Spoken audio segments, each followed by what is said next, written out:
آپ کیا سمجھتے ہیں کہ ہم ایسے کو ملنگ تلنگ لوگ ہیں جس کے مرضی پیچھے لگ جائیں گے؟ ہم تو بڑے سیانے لوگ ہیں، ہم تو بڑی جلدی کسی بندے کو تسلیم ہی نہیں کرتے۔ ہر بندہ اپنے ابا کا نام اپنے نام کے ساتھ لگاتا ہے، ہم نے زندگی قادری لکھ کے گزار دی ہے ساری۔ آپ کیا سمجھتے ہیں کچے پکے لوگ ہیں؟ اور صرف یہاں نہیں، وصیت لکھ کے رکھی ہے، مریں گے بھی تو قبر پہ پہلے لفظ قادری لکھنا، اس لیے کہ خدا کے فضل سے ہم پر ہے سایہ غوث اعظم کا، اور ہمیں دونوں جہاں میں ہے سہارا۔ اور بڑی تحقیق کے ساتھ اور بڑی ریسرچ کے ساتھ اور بڑے سیانے بن کے، لیکن جس دن کا مان لیا ہے پھر بالکل ہی مان لیا ہے، پھر بالکل ہی مان لیا۔ آپ یقین کریں مجھے مزہ آتا ہے جب مجھے کوئی کہتا ہے قادری صاحب، بڑا مزہ آتا ہے، بڑا سرور آتا ہے۔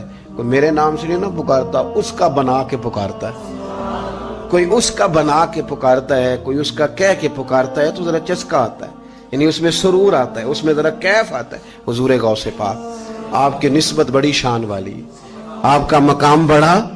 حضرت مولانا جمیل الرحمان قادری اعلیٰ حضرت کے مرید ہیں، وہ فرمایا کرتے تھے خدا کے فضل سے ہم پر ہے سایہ غوث، ہمیں دونوں جہاں میں ہے سہارا۔ اور قادری کہتے ہیں غوث پاک سے پیار کرنے والے کو، جو بھی پیار کرے وہی قادری ہے۔ تو خدا کے فضل سے ہم پر ہے سایہ، ہمیں دونوں جہاں میں ہے سہارا، خدا دے گا منادی حشر میں یہ قادریوں کو، کہاں ہے قادری کر لے نظارہ غوث اعظم، کہاں ہے قادری کر لے نظارہ۔ اور پھر فرماتے ہیں جمیل قادری 100 جاں سے ہو قربان مرشد پر، اپنے شیخ کی بات کرتے ہیں، جمیل قادری 100 جاں سے ہو قربان مرشد پر، بنایا جس نے مجھ جیسے کو بندہ غوث اعظم کا۔